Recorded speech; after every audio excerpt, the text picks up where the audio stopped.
दोस्तों नमस्कार। एक शोर था जो थम गया। बीते 70 दिनों से समूची दुनिया उस युद्ध की तरफ देख रही है जो कब थमेगा या फिर कब भड़क जाएगा।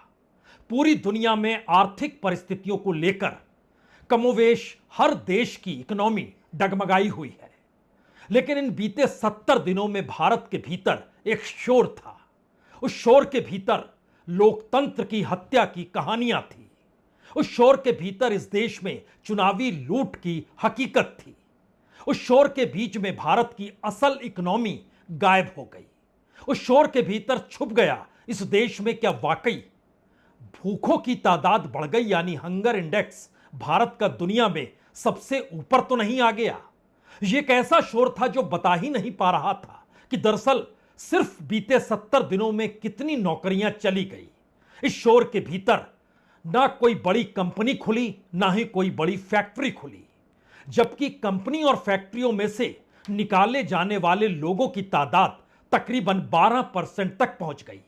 और तो और खासतौर से जो टेक कंपनियां हैं उसमें तो कहीं ज्यादा मारामारी हो गई, नौकरियों से लोग निकाले जाने लगे।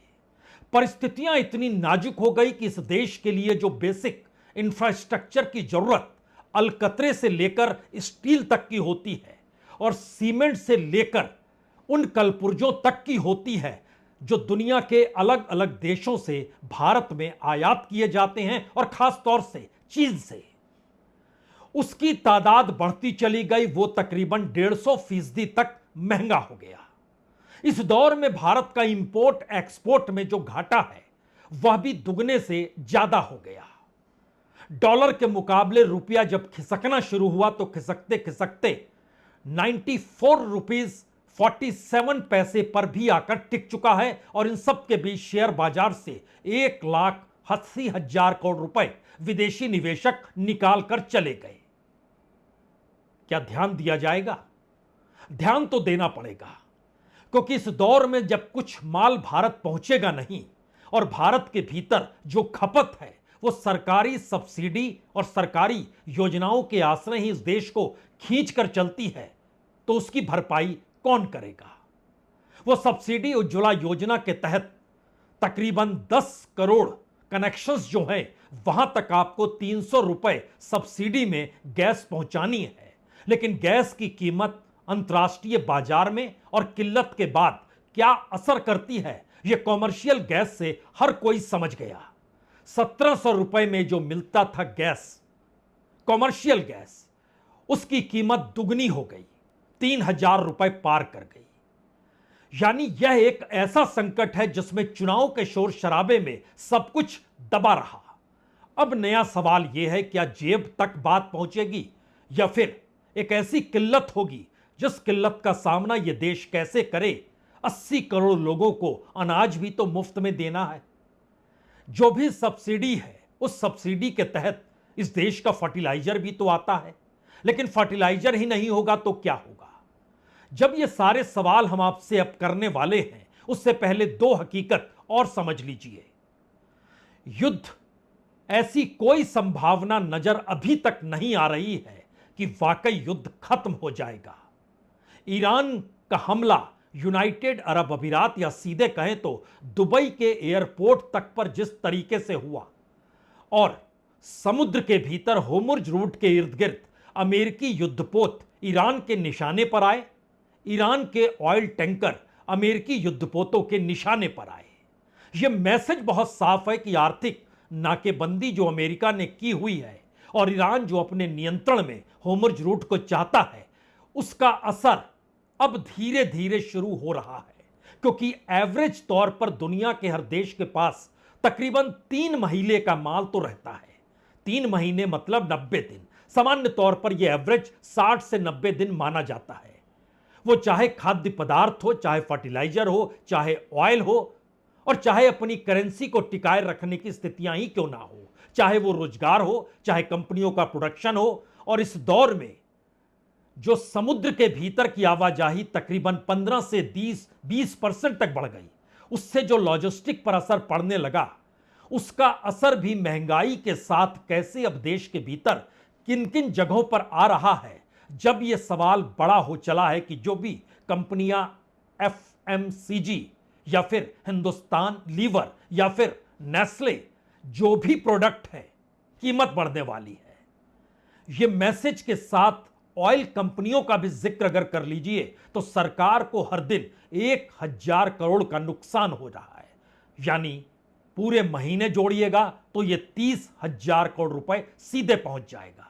और एक आकलन यह भी है कि दरअसल यह युद्ध जो है अगर नहीं थमा तो जून तक के महीने में यह नुकसान 50,000 करोड़ तक हर महीने होने लग जाएगा। क्या वाकई परिस्थितियां नाजुक है? लेकिन इस शोर ने इस देश के भीतर राजनीतिक स्थिरता लेकर आया या फिर आर्थिक क्राइसिस को पैदा कर गया है? अब इस पर सरकार कौन सा निर्णय लेगी और किन किन क्षेत्रों में क्या क्या होने वाला है, उससे पहले आज की इस शानदार तस्वीर को देख तो लीजिए।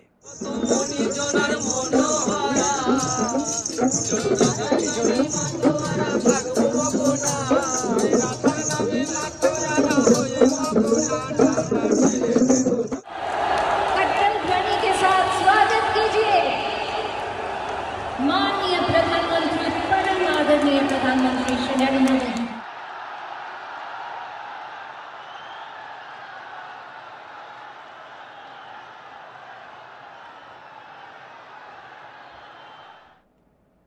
ऐसी ही तस्वीरें बतलाती है कि भारत का लोकतंत्र यूं ही दुनिया में मशहूर नहीं है और उस लोकतंत्र का मतलब चुनाव होता है और चुनाव के शोर तले बाकी कोई चीज मायने नहीं रखती है। तो सिलसिले को जरा पकड़ने की कोशिश कीजिए, क्योंकि ट्रेजरी बैंकरप्सी की स्थिति कहीं देश के भीतर ना आ जाए। इस दौर में करप्शन कहीं एक सिस्टम में तब्दील ना हो जाए। दुनिया से सामान जो हम मंगाते हैं और जो सामान बेचते हैं, उन दोनों के बीच का अंतर जो व्यापारिक घाटे के तौर पर होता है, वह एक ऐतिहासिक मुहाने तक ना पहुंच जाए। पहुंच रहा है, हम दिखलाएंगे आपको, लेकिन यह कल्पना कर तो सकते हैं आप, क्योंकि इस दौर में वर्ल्ड बैंक ने ही भारत की ग्रोथ को 6.6 से नीचे कर 6.4% पर कर दिया। इस दौर में इंटरनेशनल मॉनेटरी फंड ने भारत की इकोनॉमी जो रवानगी के साथ 5 से 4, 4 से 3 की दिशा में बढ़ती हुई दिखाई दे रही थी, झटके में 6ठे नंबर पर आकर खड़ी हो गई। इन्हीं 70 दिनों के भीतर खुले तौर पर वर्ल्ड बैंक और आईएमएफ की रिपोर्ट आई, जिसमें कहा गया कि भारत में जो ग्रेजुएट है उसकी तादाद कल तक 40% थी, अब वो बढ़कर 45% हो गई है जिनके पास कोई रोजगार नहीं है। और जो एम्प्लॉयमेंट 42.6% था वो घटकर 41% पर आ गया, यानी वह भी बढ़ गया। और विदेशी निवेशक बाखूबी इसे समझते बूझते हैं, तो पैसा निकालने में वो लगातार शेयर बाजार से लगते चले गए। अब यहां पर सवाल आता है कि जो कंपनियां जो रोजमर्रा का सामान आपको बेचती है, उसमें आप कह सकते हैं वो हर चीज जो आपके उपयोग में आती है, वो साबुन हो, वह तेल हो, वह बिस्कुट हो, जो सोचना है सोच लीजिए। लेकिन खुले तौर पर भारत के भीतर कम से कम 3 बड़े ग्रुप, वो डाबर इंडिया है, वो हिंदुस्तान लीवर है, वो नेस्ले है, खुले तौर पर कह रहे हैं कि हर प्रोडक्ट की कीमत बढ़ेगी। यहां तक कि पैकेजिंग भी महंगी हो गई। जो इनपुट कॉस्ट था वो तकरीबन 55% तक बढ़ गया। यूरिया 121% बढ़ गया, एल्युमिनियम 52% बढ़ गया, सोयाबीन का तेल लगभग 45 से 50% बढ़ गया, गेहूं 15 से 20% बढ़ गया। और इन सब के बीच तेल कंपनियों का घाटा एक खतरनाक स्तर पर जा चुका है। हालांकि सरकार ने चुनाव के वक्त मशक्कत तो की, एक्साइज ड्यूटी कम कर दी, लेकिन उससे बोझ बढ़ गया और तकरीबन 1,70,000 करोड़ का बोझ सीधे सरकार के खजाने पर पड़ गया। और अप्रैल के महीने तक, यानी 30 अप्रैल तक जो तेल कंपनियों ने घाटा दिखलाया वो 30,000 करोड़ का दिखाया और यह भी कह दिया मई और जून युद्ध अगर इसी तर्ज पर रहा ये 50,000 करोड़ होगा और उसके बाद रफ्तार तेज नहीं होगी बल्कि क्राइसिस होगा, यानी संकट गहराएगा।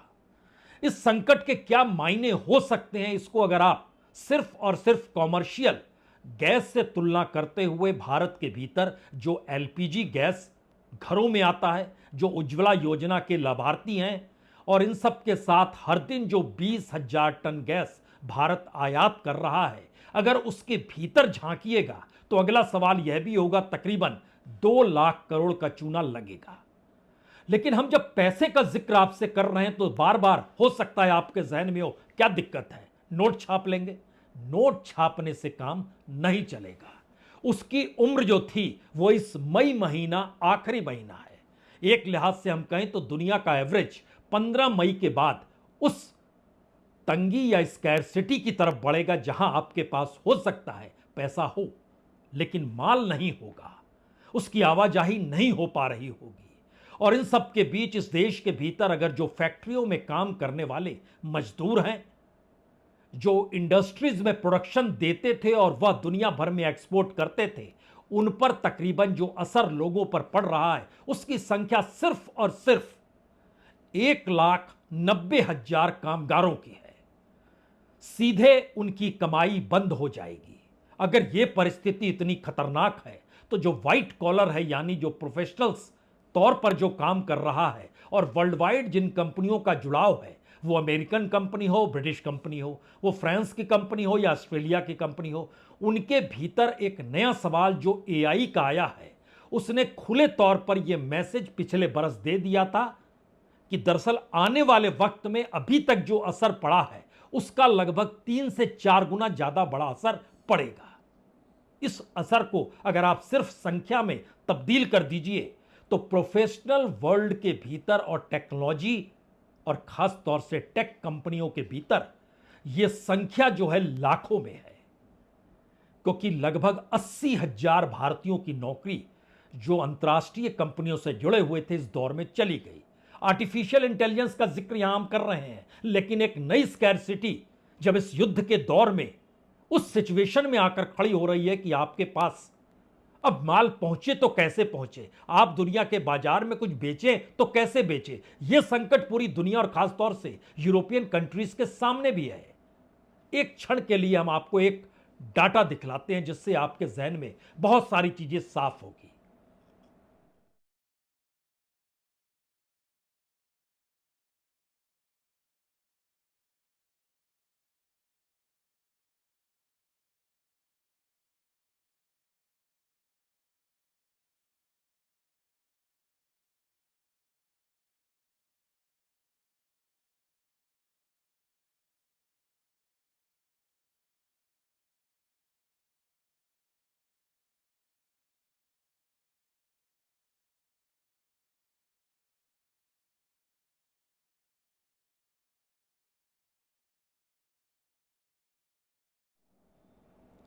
दरअसल आंकड़ों के लिहाज से यह सिर्फ एक मैसेज है कि दुनिया भर का संकट और भारत में 70 दिनों का चुनावी शोर अब अगर वो थम गया है तो उसके बाद क्या होने वाला है, क्योंकि समुद्री बीमा प्रीमियम भी इस दौर में लगभग 200% बढ़ चुका है। माल ढुलाई की लागत लगभग 175% बढ़ चुकी है। जो लॉजिस्टिक था जो 2-3 हफ्ते अब ज्यादा केप ऑफ गॉड के रास्ते जो निकाला जा रहा है उसमें जो फ्राइट या का जो कॉस्ट था वो लगभग 20% तक बढ़ चुका है। संकट का जो जिक्र हम कर रहे थे ये बात तो दरअसल कतर में जो नेचुरल गैस प्लांट पर जो अटैक हुआ था और वहां पर जो एलएनजी टर्मिनल रस लफान था उसको मार्च में जब बंद कर दिया गया तो उसके बाद समूची दुनिया के लिए संकट था कि अब आपके सामने फर्टिलाइजर का संकट आने वाला है। तो भारत भी इससे अछूता नहीं है। यानी इस दौर में जो असर पड़ने वाला है भारत के भीतर, ट्रांसपोर्ट महंगा होगा, खाद्य पदार्थ महंगे होंगे, कई सेक्टर पर ऐसा सीधा प्रभाव पड़ेगा कि नौकरियां बड़ी तादाद में जा सकती है। दुनिया भर में ईंधन 20 से 30% बढ़ चुका है, लेकिन भारत के भीतर चुनावी शोर में वो अभी तक नहीं बढ़ा। बढ़ने में चीन भी है, जर्मनी भी है, ब्रिटेन भी है, नॉर्वे भी है, फ्रांस भी है। हर जगह यह कीमत बढ़ती चली गई है। यानी अब शुरुआत असल में हो रही है पश्चिम एशिया का संकट भारत पे किस तरीके से अब प्रभाव दिखाने वाला है, क्योंकि सरकार लौट आई है बंगाल से। सरकार अब व्यस्त नहीं है, उसने जीत हासिल कर ली, लेकिन देश की इकोनॉमी को संभालने के लिए उसके पास क्या इकोनॉमिक डिप्लोमेसी है, आर्थिक रणनीति है, उसके पास एनर्जी सिक्योरिटी को लेकर कुछ उपाय हैं। या सरकार कोई फैसला करेगी या नहीं करेगी, या फिर जो अभी तक वो फैसला लाभार्थियों को लेकर करती रही उस दिशा में वो कदम और कई योजनाओं के साथ बढ़ा देगी। क्योंकि इस दौर में हर राज्य के भीतर वो चुनाव जरूर जीता जिसने जनता से कहा कि हम आपको आर्थिक मदद खूब देंगे, हर क्षेत्र में देंगे। वो महिलाएं हो, वो बेरोजगार युवक हो, वो मजदूर हो, वो किसान हो, हर किसी को मदद दी जाएगी। पैसा आरबीआई नोट छाप देगा, लेकिन सवाल अब पहली बार किल्लत का है। यानी दुनिया के भीतर विकसित देशों से भी आपको टकराना है, जहां पर तेल भी चाहिए और जहां पर अनाज भी चाहिए, जहां पर फर्टिलाइजर भी चाहिए और जहां पे बड़ी बड़ी गाड़ियों की मौजूदगी भी होनी चाहिए। यानी कोई संकट इस तर्ज पे नहीं है कि एक क्लास भर को प्रभावित करेगा। ये अपर क्लास हो, मिडिल क्लास हो या लोअर क्लास हो, इसमें कोई दो मत नहीं। पहला बड़ा असर जो एवरेज निकाला गया है वर्ल्ड बैंक और आईएमएफ की तरफ से, वो लगभग 7 to 14% एक झटके में लोअर क्लास पे असर पड़ने वाला है। लगभग 3 to 7% मिडिल क्लास पर असर पड़ने वाला है। लगभग 1 to 3% का असर अपर क्लास पे पड़ने वाला है। इस असर का मतलब और कमाई का ना होना, इन दोनों के बीच अगर आप खड़े हो जाइएगा तो एक झटके में हमें लगता है यहां जरूर कॉमर्शियल गैस का जिक्र करना चाहिए। क्योंकि भारत के भीतर कॉमर्शियल गैस के जरिए जो भी अलग अलग जगहों पर होटल भी चल रहे थे, वो बंद होने की कगार पे क्यों पहुंच गए। सवाल यह नहीं है आपके पास पैसा है या नहीं है। मसलन दिल्ली में 1768 रुपए में जो कॉमर्शियल गैस मिलता था, आज उसकी रुपए में जो तुलना है वो 3071 रुपए हो चुका है, यानी तकरीबन दुगना। यही स्थिति कोलकाता की है। 1875 रुपए में जो गैस मिलता था कॉमर्शियल गैस, आज वो बाजार में 3202 रुपए का मिल रहा है। मुंबई के भीतर भी 3024 हो गया, चेन्नई के भीतर 3237 हो गया। सवाल ये नहीं है। सवाल यह है कि जब 1700 से 1019 के बीच 28 फरवरी तक या कहें 1 मार्च तक जो कॉमर्शियल गैस की कीमत थी, उसके बाद 15 मार्च आते आते उसकी ब्लैक मार्केटिंग इस देश में शुरू हो गई। सरकार लाख कहे, लेकिन उसकी कीमत शुरू में 2500 पहुंची, फिर 3000 पहुंची, फिर 3500 पहुंची, फिर 5000 पहुंची, फिर 5500 तक पहुंच गई। तो सरकार को लगा कि दरअसल ब्लैक मार्केटिंग में जब लोग इस रूप में खरीद रहे हैं तो अब जरूरी है कि एक क्लास को साइडलाइन कर दिया जाए। जो अभी तक मानकर चलती थी 2-2.5 रुपए में मिल जाएगा, तो वो अब 3 से 3500 के बीच में सरकार ने ही रेट कर दिया। वह तबका गायब हो गया। उसमें काम करने वाले मजदूर घर लौटने लग गए। जब वो मजदूर घर लौटे तो वहां पता चला इस बार फर्टिलाइजर नहीं है, और मुश्किल हालात में तेल भी शायद संकट में इसलिए है क्योंकि अगर किसी शहर के भीतर 6 पेट्रोल पंप हैं तो 2 में तो आपको तेल मिल जाएगा, 4 में आपको भटकना पड़ेगा, या लंबी लाइन होगी या नहीं मिलेगा। सिस्टमेटिक तरीके से हर शहर के पेट्रोल पंप में, चाहे वो इंडियन ऑयल का हो या हिंदुस्तान पेट्रोलियम का हो, शहर में ऐसी स्थिति ना आ जाए कि पेट्रोल नहीं है, किसी एक पेट्रोल पंप को रखा जाएगा। यानी कोई पेट्रोल पंप खाली होता है तो कल वो उसका टैंकर जाता था, भर के ले आता था। अब ऐसी स्थिति नहीं है।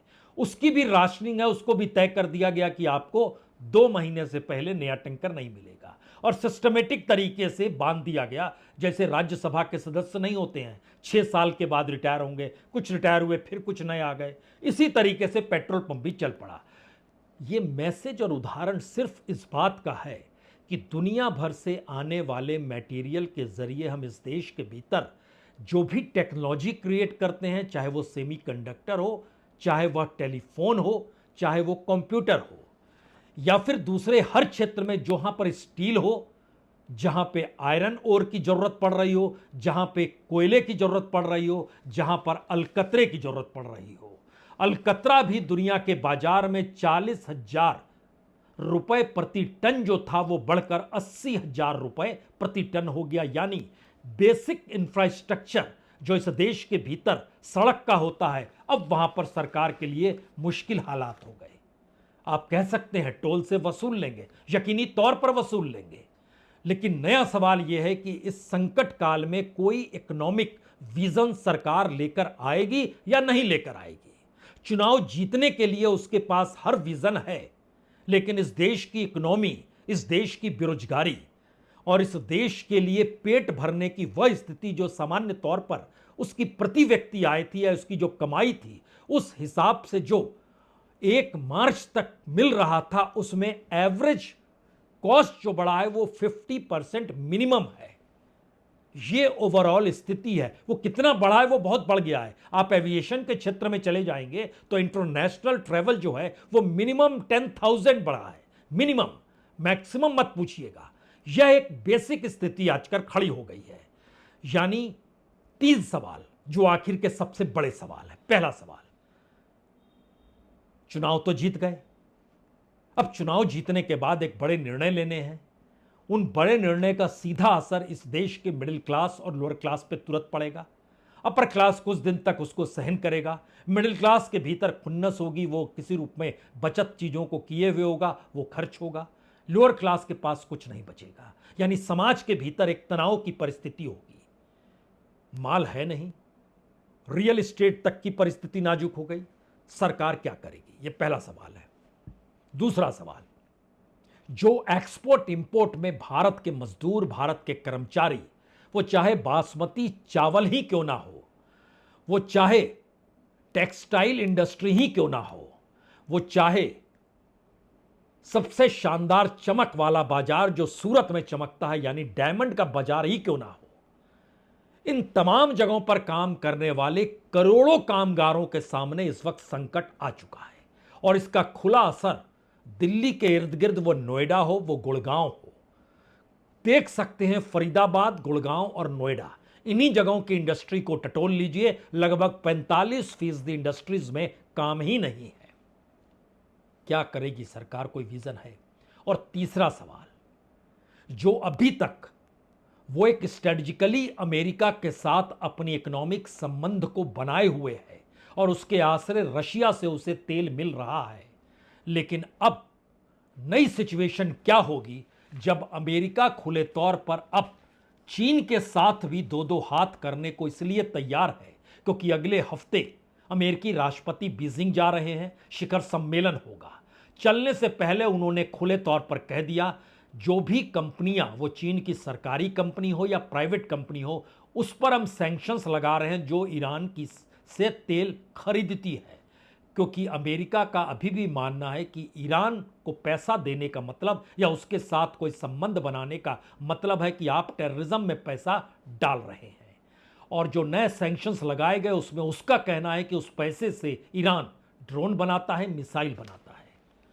और उसमें सिर्फ चीन ही नहीं बल्कि बेलारूस और खाड़ी देशों की कई कंपनियों को भी शामिल किया गया है। यह मैसेज सिर्फ इसलिए है जो सोच रहे हैं कि युद्ध खत्म, स्थितियां अनुकूल होंगी तो ठहर जाएं, रुक जाएं। सामान्य तौर पर ऐसा होता नहीं है।